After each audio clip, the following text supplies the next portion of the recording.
Caros colegas, estamos dando início a mais um webinar organizado pela GE no assunto cardiologia. O nosso assunto de hoje é a implicação do intervalo QT na prática clínica.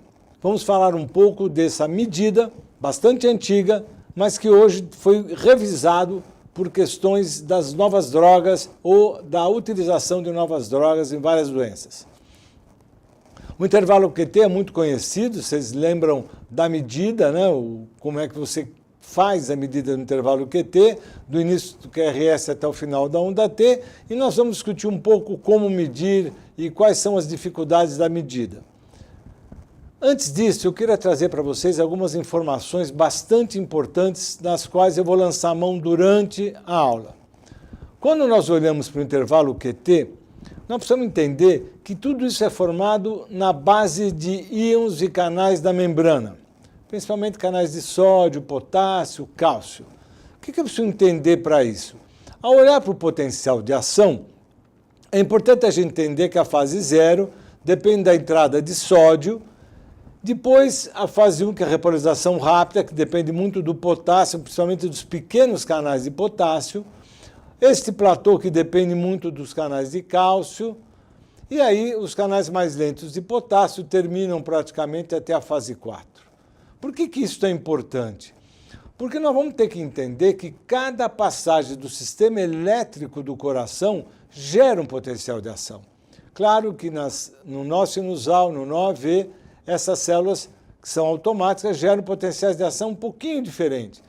Mas vocês vão entender que é a reunião dos potenciais de ação de todas as áreas que vão gerando o complexo QRS-T, de forma que tudo que nós vamos observar no intervalo QT é em função da reunião desses potenciais de ação, que depende muito desses canais e íons e que vão praticamente formando o intervalo. O intervalo QT tem, desde a duração do QRS, a fase 0, fase 1, que é a despolarização, e depois toda a repolarização a partir do ponto J, do intervalo JST. Lembrem que o intervalo QT, na ativação cardíaca normal, expressa despolarização e repolarização. E há um pareamento muito claro entre o potencial de ação e o complexo QRS-T. O conceito fundamental para nós entendermos modificações do intervalo QT é a dispersão da repolarização ventricular. Por que isso é importante? Porque os potenciais de ação devem realmente surgir a partir de uma ativação muito rápida, como nós vimos lá na fase 1, e depois a repolarização ela vai ser homogênea, com potenciais de ação muito próximos uns dos outros. De forma que há uma pequena diferença, dependendo das áreas, nós vamos repolarizando, e há alguma diferença que nós chamamos da dispersão normal dessa heterogeneidade regional. Isso não passa de 50 milissegundos. Mas se houver dificuldades nessas regiões e esta repolarização não for homogênea, o que acontece? Esses potenciais de ação vão tendo morfologias diferentes, durações diferentes e alongam o intervalo QT. Então, esse aspecto dinâmico da repolarização é importante, pois ela deve ser o mais homogênea possível, com pequenas diferenças de área. Então, há uma dispersão normal, mas pode haver uma dispersão anormal que alonga o intervalo QT. Aqui no exemplo, por exemplo, do uso de uma droga. Lembre que toda vez que vocês repolarizam, o epicárdio é o primeiro a repolarizar, no pico da T, depois o endocárdio, e depois a célula M fecha praticamente aqui o intervalo QT. Então, numa situação que você usa uma droga como o sotalol, vejam que você tem aqui a repolarização do epicárdio, depois do endocárdio, mas a célula M ficou um pouco mais tardia e você alongou o intervalo QT com o uso do sotalol. Pentobarbital, uma outra droga que é importante. Veja que o epicárdio e a célula M normal, e nessa situação eles se aproximam, diminuindo a dispersão. Então vejam que a dispersão depende muito das drogas e que a dispersão da repolarização ventricular pode ser normal, até o valor de 50, ou anormal, quando você tem a despolarização totalmente heterogênea. lembrar deste conceito fundamental. Todas as áreas, quando despolarizam e repolarizam, fazem o seguinte: o QRS depende dessa despolarização rápida de todas as áreas. Quer dizer que o QRS é estreito quando essa despolarização acontece sincrônica e rápida. Depois, a repolarização tem que ser o mais homogênea possível, com pequenas diferenças de uma área para outra. Então, nós vamos ver que os potenciais de ação vão acontecendo com pequenas diferenças, a tal da dispersão normal, praticamente. Agora, quando eu tenho aquela dispersão que é anormal, os potenciais de ação não são mais homogêneos e se cria a maior duração e o intervalo QT vai ficar um pouco mais longo e vai favorecer as arritmias. Então, é muito importante esse conceito para entender o que a gente vai falar daqui para frente. Estudar a repulsação ventricular, qual a importância? A importância é que você vai prevenir o potencial da morte súbita cardíaca. E o que nós vamos ter que olhar é como avaliar a repolarização ventricular e o intervalo QT é uma ferramenta bastante importante. Vejam, existem vários índices da repolarização ventricular no ECG de 12 derivações. Nós vamos falar do intervalo QT, que é o mais utilizado na prática clínica, mas a dispersão que eu falei para vocês é importante. A variabilidade do intervalo QT, o tempo da repolarização ventricular, intervalo JT, dispersão JT, o início da repolarização ventricular, o final da repolarização ventricular, T-peak-TN, quer dizer, o começo e o fim, o ângulo do QRST, a área da onda T, a heterogeneidade da onda T, o ponto J, uma informação muito importante, muito estudada hoje, que é a microalternância da onda T, para se prevenir as arritmias, variabilidade, eixo, ângulo, morfologia de T, análise da onda T e também o pico realmente do ECG no slope da restituição. Então, vejam que são vários os índices, nós vamos falar um pouco do intervalo QT. De qualquer forma, o que é importante para nós, que é uma linha temporal desse estudo do intervalo QT. A onda T, praticamente descrita por Entov em 1895, e depois a onda 1 em 1906, vocês viram lá que você tem a onda T e depois, dependendo das células M, você vai ter a onda U. E em 1920, Bazet descreve a sua fórmula, nós vamos falar dela daqui a pouco. O Wolff, em 1950, não valoriza o intervalo QT, que não precisaria ser medido.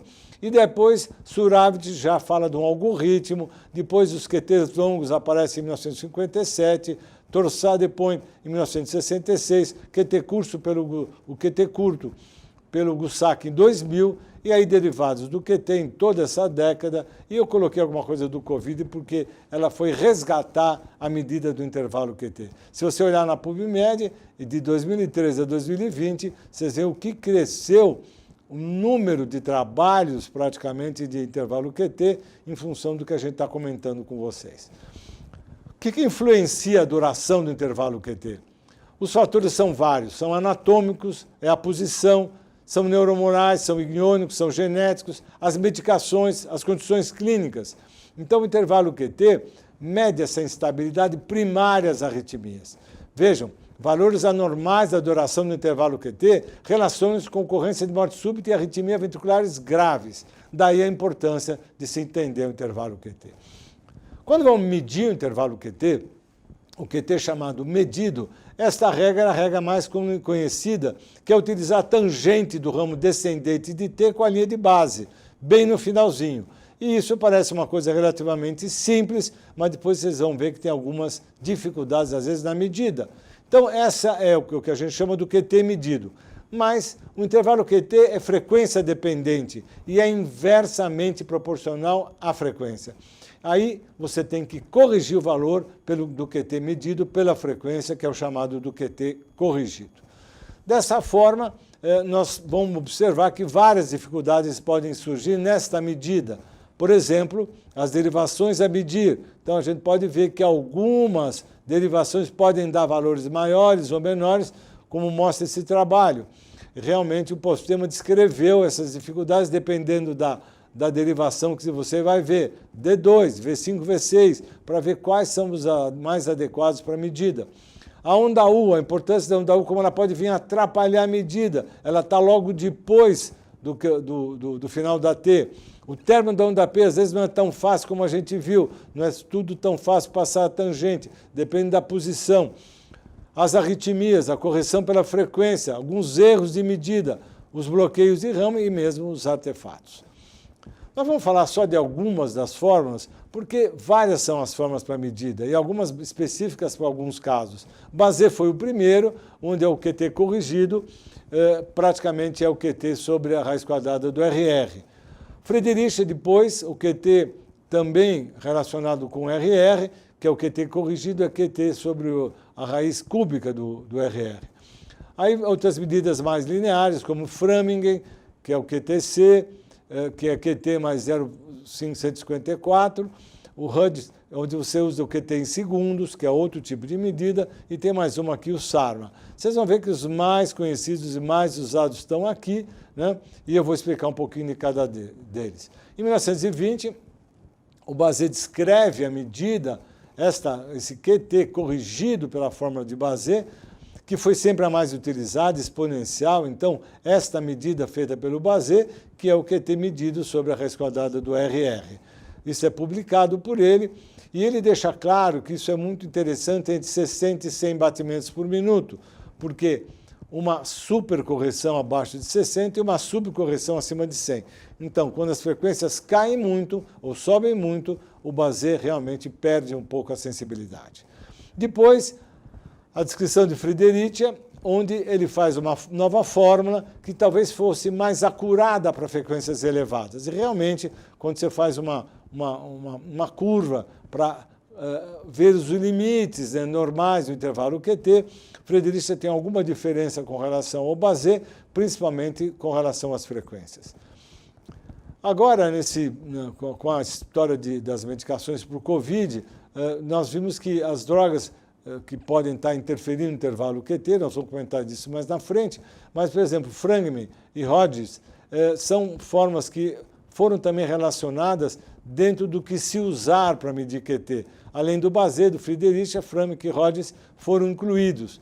Elas são lineares, Frammingen é mais uniforme para grandes variações de frequência, as pesquisas usam essas duas fórmulas e tem menos erro que as duas primeiras.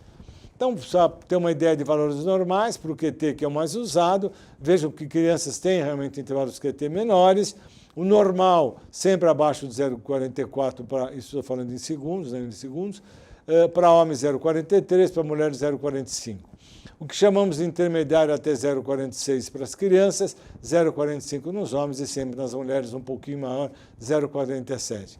Tudo que passar desse valor, a gente vai prestar atenção nos números acima de 460 milissegundos, 450, 470, que já são números para se ficar atento. Em situações especiais, eu gostaria de chamar a atenção que nós temos muita controvérsia na medida em situações do tipo fibração arterial, marca-passo, bloqueios de ramo. Há algumas possibilidades de se aplicar algumas fórmulas. Por exemplo, na fibrilação arterial, na derivação D2, você pode fazer uma média de 5 batimentos para o QT medido, pode determinar um RR médio sobre a frequência média, usar as duas fórmulas lineares, como Friedrich ou Hudgens, uma das fórmulas lineares e uma exponencial. Marca-passo, uma outra fórmula, já Bogossian, que pode ser usada em toda situação que aumenta a QRS. E nos bloqueios, bastante controverso. Algumas fórmulas tentando subtrair números, bloqueio de ramo esquerdo também usando outras fórmulas, que são bastante controversas e pouco confiáveis. De qualquer forma, nós queremos chamar a atenção para o intervalo do intervalo QT em síndromes do tipo QT longo congênito, o QT longo adquirido e a síndrome do QT curto, que é a mais recente. Todas elas importantes porque levam a arritmias graves e fatais. Quando nós falamos da síndrome do QT longo congênito, precisamos lembrar que ela é uma canalopatia, com QT longo acima de 400 milissegundos, com síncope ou morte súbita, causado pela torsada de ponto ou fibrilação ventricular. Tem dois fenómenos bastante conhecidos, que é o Gevel-Lancet-Nielsen, que é um QT longo com surdez, que é autossômica recessiva, e o Romano-Ward, que é QT longo e autossômica dominante, que é o chamado LQT1, a 17. Vejam que a prevalência é de 1 para 2.000. 90% apresentarão sintomas até os 40 anos. E a 5 é o mais comum, morte súbita de 1 a 3%. Lembre que, embora nós tenhamos 600 mutações, 75% dessas síndromes estão ligadas ao LQT1, ao LQT2 e o LQT3, e vocês viram que predomina mais o LQT1. Um dos indivíduos que mais estudou a síndrome do QT longo congênito é o Peter Schwartz, que publicou um score em 2011, que é bastante interessante, dando pontos para cada achado. Por exemplo, o QT corrigido, acima de 480, ele dava 3 pontos. Depois, os outros QTs ele iam dando mais pontos, presença de torsal, alternância de T, entalhes, e assim por diante, mostrando até a história clínica, fazendo um score que chamava de baixa possibilidade, de 0 a 1, de 1,5 a 3 intermediária, e acima de 3,5, alta probabilidade de arritmias importantes. Então, há um score que é bastante interessante e bastante usado. Então, dessa forma, foram criados chamados triângulos de risco na síndrome do QT longo congênito. A Silvia Priori publicou um triângulo onde a gente observa que os QTs acima de 500 milissegundos são muito importantes, principalmente no QT1 e no QT2, no sexo masculino no QT3. Mas vejam, alto risco para esse grupo. Quando você tem um QT corrigido, maior que 500 ou igual a 500 milissegundos, no sexo feminino, no LQT3, ou ainda no QT corrigido abaixo de 500, mas sendo feminino QT2, feminino QT3 ou masculino QT3, tem intermediário risco.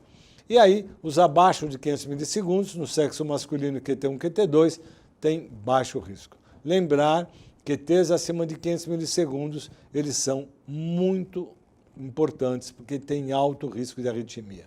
Mesmo nesse trabalho do Manzatti, ele diz dos valores do QT, né, desses valores acima de 500, e ele faz realmente uma relação até desses 3 tipos com a percentagem de pacientes e 5 anos de risco, né, para cada grupo desses daqui, no mesmo triângulo de risco que a gente estava discutindo. Lembrar o fenótipo que, quando a gente for diferenciar o LQT1 do LQT2 do LQT3, você consegue fazer realmente essa diferenciação pelo eletrocardiograma. O LQT1 tem onda T normal, praticamente, com uma base larga, início tardio. Então, isso que chama atenção. Lembrem, aqui o que é a falha? A falha são nos canais de potássio, que fazem com que você crie uma dispersão da repolarização. Note aquilo que a gente comentou do normal para o QT mais longo. São esses potenciais de ação que vão acontecendo em algumas regiões que os canais de potássio são comprometidos. Assim, esta mutação dos canais de potássio, né, vão criar essa dispersão da repolarização e é deflagrado por esforço e emoção e tem uma boa resposta terapêutica. Já o QT2, ele tem uma característica diferente da onda T. Ela é de baixa amplitude e às vezes é até bífida, fazendo realmente aqui uma corcova. Mas vocês notem que ele tem lá um ST muito comprido, né? E aí praticamente a onda T apresenta essa baixa amplitude. Mesma forma, são canais de potássio, uma outra mutação, mas vejam que ele cria uma dispersão. Vejam que o potencial de ação vai lá embaixo, aumentando o intervalo QT. Dessa forma, esse tipo de QT longo, deflagrado por puerpério e alarme, situações de alarme, tem uma resposta parcial terapêutica.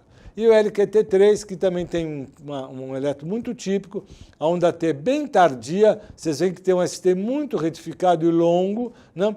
E aqui no caso é uma mutação do SCN5A, o mesmo do Brugada, dos canais de sódio, que vejam, essa mutação faz com que você tenha aí novamente um QT mais longo, né? Vejam que você percebe que há uma dispersão da repolarização. É uma mutação, então, diferente das outras, de potássio, como o QT1 e o QT2. É o QT3 que é deflagrado no sono e tem uma resposta parcial terapêutica. Não esqueçam que ataque à arritmia importante nessa situação é a torsade de Point. E vejam que várias situações podem levar a isso, como eu comentei com vocês. Aumentando da repolarização os pós-potenciais, vocês podem aparecer isso na dispersão da repolarização, que aumenta essa dispersão, então pode ter reentrada funcional e torsar. A pausa dependente, você tem um ciclo curto, um ciclo longo, em QT2 e QT3, e o torsar taquicardia dependente pelo aumento da frequência sinusal no QT1. Aqui tem uma característica bem interessante, que é a macroalternância de T. Vejam onda T negativa, onda T positiva, onda T negativa. Isso demonstra uma irregularidade enorme na repolarização, onde você tem repolarizações normais e repolarização totalmente anormais, que vão dando essa alternância da onda T, e isso é pré-arritmias gravíssimas. Lembrar que a síndrome do QT longo adquirido, essa sim é muito mais prevalente que o QT congênito. Por quê? Por causa das drogas, né, gente? O primeiro registro de QT longo foi por quinidina, em 1964, depois a descrição torsal de point em 1966, já com bloqueios de canais de sódio tardio e de potássio, com aumento do QT corrigido. Os chamados pós-potenciais, que levaram, então, à descoberta da torsal de point, e lembrar dessa prevalência. Por quê? Determinadas drogas que eu vou comentar com vocês aumentam muito o intervalo QT. Idade, distúrbios eletrolíticos, o sexo feminino, a bradicardia, a própria miocardiopatia hipertrófica, a insuficiência cardíaca com fração baixa, o QTC acima de 450, vejam, história familiar para QT longo, hipotireoidismo, feocromocitoma, a insuficiência renal hepática, diabetes, hipoglicemia, pós-parada cardíaca, a própria hipertensão, os traumas, o AVC, tudo isso pode levar a modificações do intervalo QT, chamado de adquirido. Aqui só um comentário interessante, vocês vão observar que aqui nós temos um QT longo por causa do uso de amiodarona. Mas é interessante, por que a amiodarona é um pró-arrítmico? Né? Poderia ser um pró-arrítmico. Porque a hora que você aumenta o intervalo QT, você tem essa preocupação de ter aumentado a dispersão. Mas caprichosamente a amiodarona, ela aumenta o QT e não aumenta a dispersão. Por isso que a gente usa realmente a amiodarona para arritmias. Então, de qualquer forma, lembrar que você tem que fazer as medidas e que isso é muito importante, às vezes, para o QT corrigido, e lembrar da amiodarona, que é um exemplo interessante. Agora, quais são as drogas que induzem realmente o aumento do intervalo QT? Aqui está claro. Dentre os antiarrítmicos, o sotalol e a amiodarona. Lembrando que eles não aumentam a dispersão, daí realmente eles poderem ser usados. Mas os antidepressivos, principalmente fluoxetina, sertralina, venlafaxina, muito usados no dia a dia, né? Aqui é o citalopram, o haloperidol, e aqui a loratadina, esse antihistamínico importante, a metadona também, alguns antibióticos, como a claritromicina, a levofloxacin, e duas drogas que agora começaram a ser muito usadas pela pandemia do Covid, que é a azitromicina e a cloroquina. Então vejam, muitos fármacos da rotina clínica aumentam o QT, desde antiarrítmicos até opioides. E vejam que são vários os tipos de drogas. Hoje nós temos sites que dão toda essa informação para nós termos certeza realmente se aquela droga aumenta o QT e se dá torsar. Então esses sites mostram exatamente isso e hoje tem listas onde vocês podem procurar para saber se pode usar ou não aquela droga. Há recomendações de monitorização do intervalo QT em situações onde você precisa atentar à condição de risco para o intervalo QT.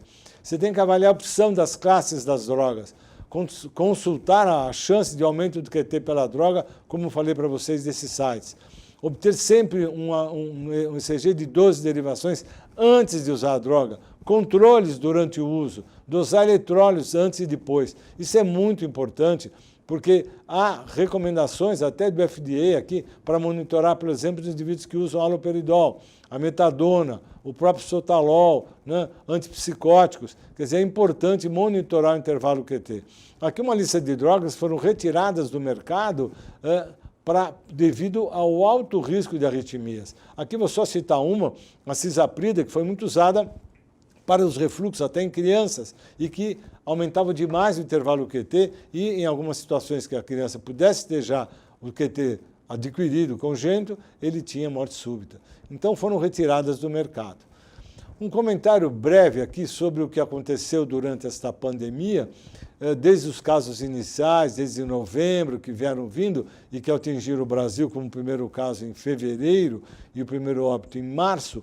Vocês observem que em março, houve um grupo francês publicando um trabalho com a hidroxicloroquina e azitromicina, que vocês viram na lista lá, que são potenciais substâncias para torsade de ponte, para arritmia grave, né? E agora, já em maio, a gente já tinha muitas mortes por isso, pela pandemia. Então, os trabalhos foram surgindo, vocês vejam que esses trabalhos são de 20 de março, falando do uso das duas drogas associadas, lembrando que as duas drogas podem aumentar o intervalo QT, né? A importância disso, aqui era um grupo de pacientes até pequeno, mas com o uso de hidrocloroquina, com a hidroxicloroquina e a azitromicina, com um risco potencial especulado de prolongamento severo do QT induzido por associar duas medidas. Mas não estava ainda estabelecido. Tinha que ser considerado porque o uso dessas drogas poderiam alterar realmente o intervalo QT. No decorrer do tempo, outros trabalhos foram publicados, né? E uma estimativa aqui nesse trabalho da Mayo Clinic, já de abril, estimativa de 10% entre pacientes de Covid-19 poderiam desenvolver torsade de ponte. E dão até um score, onde você podia fazer as medidas para saber qual era o risco desses pacientes de ter realmente aí uma arritmia grave e o risco de ter QT aumentado. Então, ele dava a idade, o sexo, o uso de diuréticos, potássio, o QT da chegada, infartos, drogas, sepsia, insuficiência cardíaca e assim por diante, dando aí baixo risco, médio risco e alto risco. E vocês vejam que elas são drogas listadas como potenciais aumentadoras de intervalo QT e de torsade de ponte. Vejam, até uma sugestão de um controle eletrocardiográfico para o intervalo QT, pré-tratamento, controle. Para quê? Para que você vá fazendo eletrocardiogramas de acompanhamento. Quer dizer, se você tiver QT no pré-tratamento baixo, libera. Se tiver entre 450 e 470, cautela, claro. 470 até menor que 500, já evitar o uso, ou com telemetria, ou com muito cuidado, se passar a evitar o uso, com certeza. E fazendo eletros no controle, nesse primeiro caso, no segundo dia, aqui no segundo dia, no segundo e quarto, e aqui já entre 4 a 8 horas após a primeira dose diariamente. E assim você pode criar aqui uma forma de realizando eletrocardiogramas nessas situações para acompanhamento, além da dosagem de eletrólitos, como a gente comentou, e sempre supervisionado na utilização das drogas. A preocupação sempre é se há fatores de risco, se há isquemia, se tem miocardite, e aí você tem que fazer um controle muito mais intensivo e alerta máximo quando os QTs ultrapassarem os 500 milissegundos. Só para acompanhar um pouco as publicações, várias publicações vêm surgindo aqui, né, já nesses últimos meses, discutindo uso, não uso, e realmente, devido ao desconhecimento e à experiência ainda de médio prazo, né, ainda não de longo prazo, muitas discussões foram feitas, estudos foram interrompidos, a indicação de usar azitromicina com a cloroquina foi entrada em desuso, alguns indivíduos ainda estão usando, mas é bom a gente ter cuidado, porque várias situações onde você pode ter aumento do intervalo QT podem surgir e as discussões das publicações vão cada vez mais nos informando do uso ou do não uso dessas drogas associadas. Chamaria atenção só finalmente da síndrome do QT curto, bastante recente, né? Ela foi descrita pelo Gussac em 2000, né?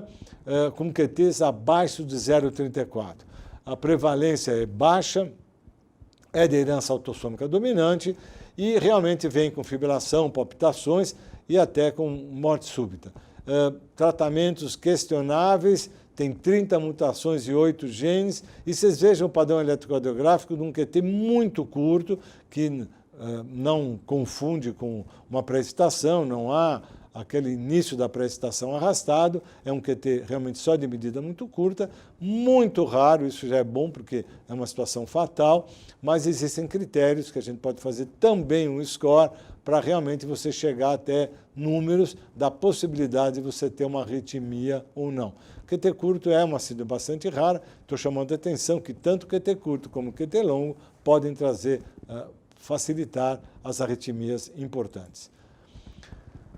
Algumas controvérsias, eu queria terminar comentando com vocês. Claro que dependendo do valor do QT, nós vamos ter que tomar alguns cuidados, desde o QT abaixo de 320, essa zona em 360 e 320, onde poderia estar o QT curto, né?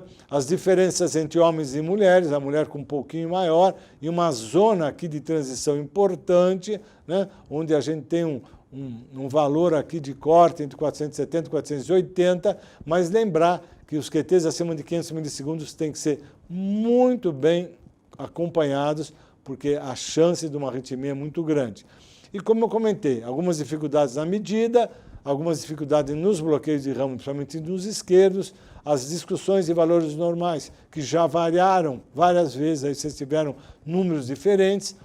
Lembrar do QT longo adquirido, por causa da importância, né, das drogas que a gente comentou, e lembrar de algum diagnóstico diferencial, que são os distúrbios de cálcio, que às vezes parece dar um aspecto muito parecido ao QT longo.